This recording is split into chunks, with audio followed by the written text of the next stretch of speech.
seeing with new eyes and listening.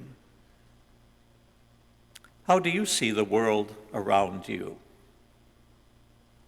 Do you see it full of power, full of life, full of possibility? The Jesuit poet Gerard Manley Hopkins used the words charged with the grandeur of God. Charged with the grandeur of God. So that our eyes be open to see the grandeur of God. Most likely we see our lives in shades of gray. We have our routines. Our routines that can blur our ability to see beyond the way the things that are the way they are. And so though oftentimes that's the way things are, or some people are difficult to get along with, and that's just the way they're going to be, who's going to change them, or irritating things, well, you just got to put up with them. And so without realizing it, we can become fatalists. And so the invitation is to see beyond, to see deeper,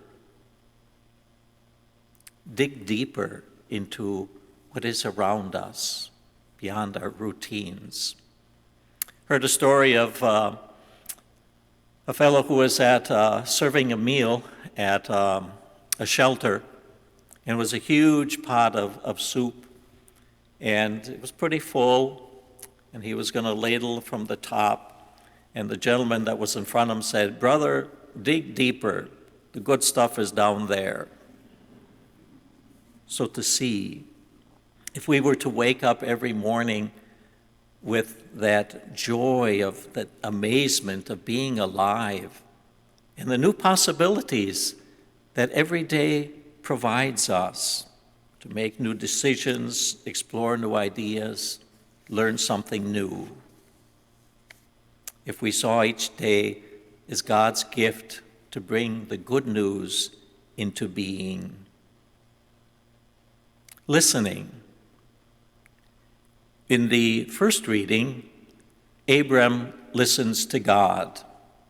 If you remember our first reading last Sunday from the book of Genesis, it was the devil that was speaking.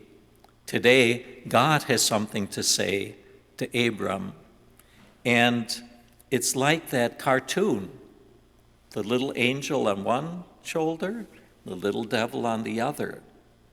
We can always enter into conversation with either one. That's our lives are full of choices that we make all the while. Abram listens to the voice of the Lord. He pays attention to it. And the Lord says to Abraham, "I promise you 7 things that you don't have right now. I can change your reality," God says to Abraham. And if you accept, if you trust the world, your life will be different, completely different. I'll give you Sarah. You're an elderly couple, childless. You're going to have a lot of descendants. I'll give you a new land, wonderful land. It'll be yours. I can bless you from here to eternity, and your name will be a blessing for ages to come. What do you think of that? What would you say? I'd probably say, sounds too good to be true. What if Abraham had said, it's okay here, I'm fine here. But he trusted, he listened. We hold up Abraham as our father in faith. 3 friends on a mountain with Jesus, and on that day, they see everything differently. They see the divinity of Jesus. Because in a short while, they will see him on the cross. And Jesus prepares them.